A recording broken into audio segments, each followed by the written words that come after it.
తాజా ఉదంతం చూస్తూ ఉంటే నేను చెప్పబోయే బ్రేకింగ్ న్యూస్ అది నిజమనే అనిపిస్తోంది.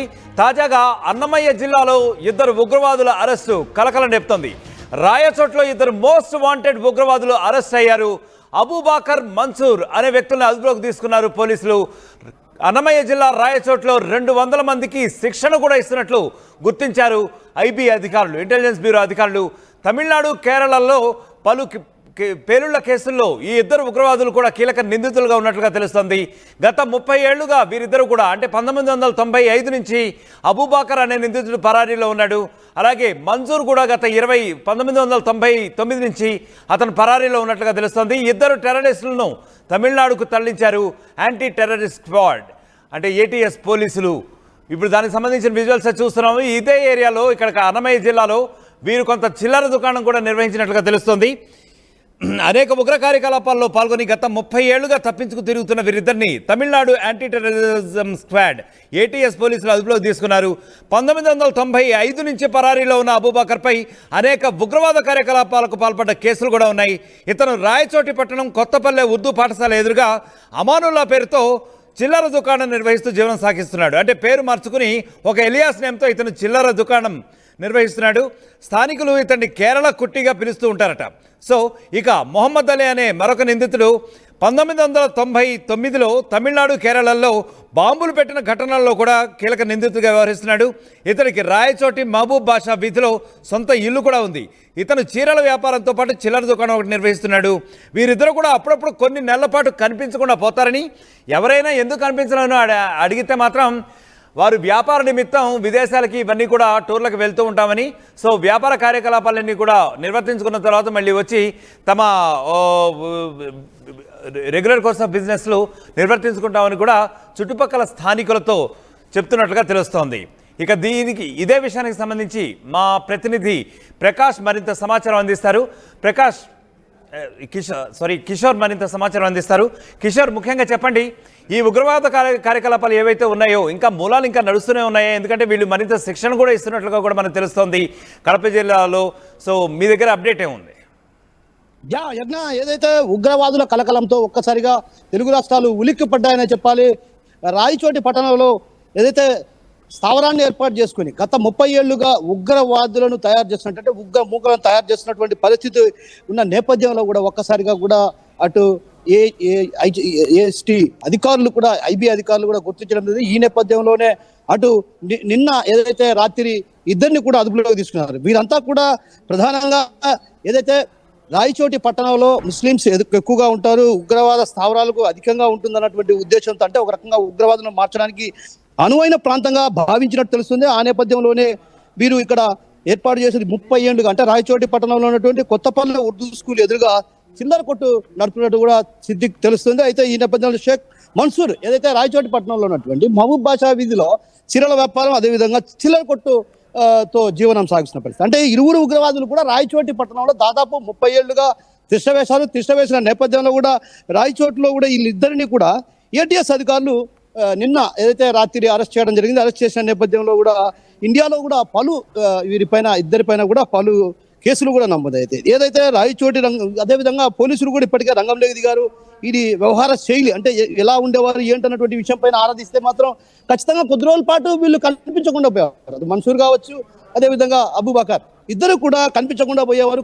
ఎందుకు కనిపించలేదన్న విషయాన్ని అడిగితే మాత్రం అక్కడ స్థానికులు తాము వ్యాపార రీత్యా ఊరు వెళ్తున్నాం అన్నటువంటి విషయాన్ని చెప్పుతూ వచ్చేవారు. అయితే ఈ నేపథ్యంలో ఒక్కసారిగా అటు ఆంధ్రప్రదేశ్లో ఉగ్ర కలకలాన్ని సృష్టించిన నేపథ్యంలో తమిళనాడు పోలీసులు ప్రత్యేకమైన దృష్టి సారించారు. ఆ నేపథ్యంలోనే అక్కడ ఐబీ అధికారులు ఎవరైతే ఉన్నారో వారు, అదేవిధంగా ఇంటెలిజెన్సీ విభాగం కూడా అటు పూర్తి స్థాయిలో గత 30 ఏళ్లుగా పరారులో ఉన్నటువంటి వీరిరువురి కోసం కొంతకాలంగా కూడా గాలింపు చర్యలు చేపట్టిన నేపథ్యం. అంటే వీళ్ళు పలు బాంబుల కేసుల్లో కూడా నిందితులుగా ఉన్నటువంటి ఉగ్రవాదులు వీళ్ళు. ప్రధానంగా తమిళనాడు పోలీసులు కూడా వీరి అరెస్టును కూడా కొంత అదుపులోకి తీసుకున్నటువంటి సమాచారాన్ని కూడా కొంత గోప్యంగా ఉంచారు. ఎందుకంటే వీరితో పాటు ఇంకా కొందరి కదలికలు ఏమైనా రాయచోట్లో ఉన్నాయా లేదన్నటువంటి నేపథ్యంలో కూడా అధికారులు కూడా దర్యాప్తు కొనసాగుతున్న పరిస్థితి. మరోవైపు చాలా కాలంగా రహస్యంగా ఈ రాయచోటిలో ఈ ఇద్దరు ఉగ్రవాదులు కూడా తలదాచుకుంటున్నట్లు అక్కడ ఉన్నటువంటి వాళ్ళు గుర్తించడం రైట్ జరిగింది. కిషోర్, అయితే మరి ముఖ్యంగా చెప్పండి, దీనిపై అక్కడ ప్రధానంగా కొన్ని ఉగ్రవాద శిబిరాలకు కూడా వీళ్ళు శిక్షణ ఇస్తున్నారు అని చెప్పి కూడా తెలిసింది, దాదాపు 200 మందికి పైగా.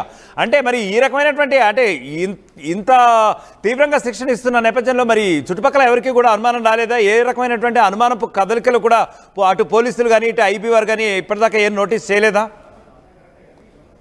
యజ్ఞ ఏదైతే వీళ్ళు చేస్తున్నటువంటి రహస్య స్థావరాల్లో వీరన్ని కూడా అటు ఉగ్రవాదులకు శిక్షణ ఇస్తారు, ఏదైతే యువతకు శిక్షణ ఇస్తారు. దాదాపు 200 మందికి కూడా ఇప్పటికే శిక్షణ ఇచ్చారు. వారిలో 30 మందిని కూడా ఇప్పటికే వాళ్ళు శిక్షణ ఇచ్చినట్టు తెలిసింది. శిక్షణ పూర్తి చేసుకున్న వారు కూడా, అంటే ఎవరైతే శిక్షణ పూర్తి చేసుకున్నారో వారి కదలికల పైన కూడా అటు పూర్తి స్థాయిలో దర్యాప్తు కొనసాగుతుంది. ఏదైతే ఇప్పటికే జిల్లా ఎస్పీ కూడా ఈ విషయం పైన ప్రత్యేకమైన దుస్సారించారు. అదేవిధంగా రాయచోటిపట్నంలో అనుమానాస్పదంగా, అదేవిధంగా గత కొంతకాలంగా ఎవరైతే ఉన్నారో వారందరి వివరాలను కూడా వైపు ఆరాధిస్తున్న పరిస్థితి. ప్రధానంగా నిన్న ఏదైతే తమిళనాడు పోలీసులు వచ్చి అరెస్ట్ చేసిన తర్వాత జిల్లా ఎస్పీ విద్యాసాగర్ నాయుడు కూడా ప్రత్యేకమైన దుస్సారించారు.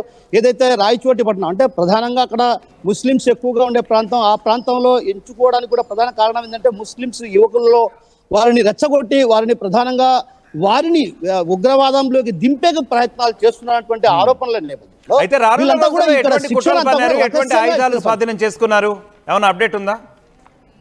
వాటికి సంబంధించి ఇప్పటి వరకు అయితే పోలీసులు ఎలాంటి సమాచారం ఇవ్వలేదు యజ్ఞ. ఎందుకంటే వాటికి సంబంధించినటువంటి పూర్తి వివరాలు మరి కాసేపట్లో ఎస్పీ గారు కూడా మరి కాసేపట్లో అటు మీడియా సమావేశంలో వెల్లడించే అవకాశాలు ఉన్నాయి. అయితే వీరిపైన కూడా దాదాపు ఏదైతే చాలా పలు కేసులు, అంటే మోస్ట్ వాంటెడ్ టెర్రరిస్టులుగానే ఏటీఎస్ అదుపులోకి తీసుకుంది. ఏదైతే తమిళనాడు యాంటీ టెర్రరిజం స్క్వాడ్ కూడా అరెస్ట్ చేసిన నేపథ్యంలో కూడా ఈ ఇద్దరు ఉగ్రవాదులు తమిళనాడు న్యాయమూర్తి ఎదుట హాజరుపరిచి అంటే వీరు 1995 నుండి పరారులో ఉన్నారు. అయితే అబూబకర్ సిద్దిక్ వచ్చేసి 1995లో చెన్నై చింతాందిపేట హిందూ మున్నాని కార్యాలయం పైన కూడా అటు కార్యాలయంలో బాంబు పేలుడు కేసు కావచ్చు, అదేవిధంగా 1995లో నాగూర్లో పార్సిల్ బాంబు పేలుడు, అదేవిధంగా 1999లో చెన్నై, తిరుచి, కోయంబత్తూరు, కేరళ 7 చోట్ల బాంబులు పెట్టడం, చెన్నై పోలీస్ కమిషనర్ కార్యాలయం లక్ష్యంగా చేసుకుని 2011లో మదురైలో ఎల్కే అద్వానీ రథయాత్ర సందర్భంగా కూడా ఆ పైప్ బాంబు, అదేవిధంగా 2012లో వెల్లూరులో డాక్టర్ అరవింద్ రెడ్డి హత్య, 2013లో బెంగళూరు మల్లేశ్వరం బీజేపీ కార్యాలయం సమీపంలో బాంబు పేలుడు కేసుల్లో కూడా నిందితులుగా ఉన్నట్టు తెలుస్తుంది. అయితే మరోవైపు 26 ఏళ్లుగా వీళ్ళు పరారులో ఉన్నారు. అంటే 26 ఏళ్లుగా పరారులో ఉన్నటువంటి ఈ ఇద్దరు కూడా మోస్ట్ వాంటెడ్ ఉగ్రవాదులని చెప్పాలి. అయితే ఆ నేపథ్యంలో ఐబీ అధికారులు అటు పూర్తి స్థాయిలో అటు ఇంటెలిజెన్సీ వర్గాలు కూడా పూర్తిగా సమాచారం సేకరించలేని పరిస్థితి. అయితే ఒక రకంగా ఉగ్రవాదుల కదలికలపైన ఇటీవల కాలంలో అటు ఇంటెలిజెన్సీ వర్గాలు భారీ స్థాయిలో, అంటే జరుగుతున్నటువంటి పరిణామాల నేపథ్యం, అటు పాకిస్తాన్కు సంబంధించినటువంటి యుద్ధం జరిగిన నేపథ్యం, ఇలాంటి పరిస్థితుల నేపథ్యంలో ఉగ్రవాదుల కదలికలపైన కూడా అటు ఐబీ అధికారులు ప్రత్యేకమైన చూస్తారు. ఆ నేపథ్యంలోనే ఎక్కడెక్కడ ఉగ్రవాదుల కదలికలు ఉన్నాయి, ఆ కదలికలపైన కూడా ఒక రకంగా దృష్టి సారించిన నేపథ్యంలో రాయచోటిలో ప్రధానంగా ఉగ్రవాదుల కదలికలు ఉన్నాయన్నటువంటి సమాచారం మేరకు ఇక్కడికి చేరుకోవడం జరిగింది. నిన్న ఇద్దరిని కూడా అరెస్ట్ చేసినటువంటి ఏదైతే అధికారులు ఈరోజు అది తమిళనాడు కోర్టులో హాజరుపరిచే అవకాశాలు ఉన్నాయి యజ్ఞ.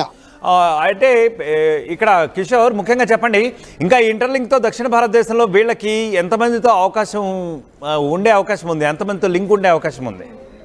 ఖచ్చితంగా యజ్ఞ ఏదైతే వీరిద్దరికి సంబంధించి అటు మన్సూర్ కావచ్చు, అదేవిధంగా అబూబకర్ సిద్దిక్ ఇద్దరికి కూడా అంటే ఐఎన్ఐ సంబంధించినటువంటి, అంటే ఏదైతే ఉగ్రవాద సంస్థకు సంబంధించినటువంటి కీలక నేతలతో ఇళ్లకు సన్నిహిత సంబంధాలు ఉన్నటువంటి సమాచారం పూర్తిగా మనకు స్పష్టంగా అర్థమవుతుంది.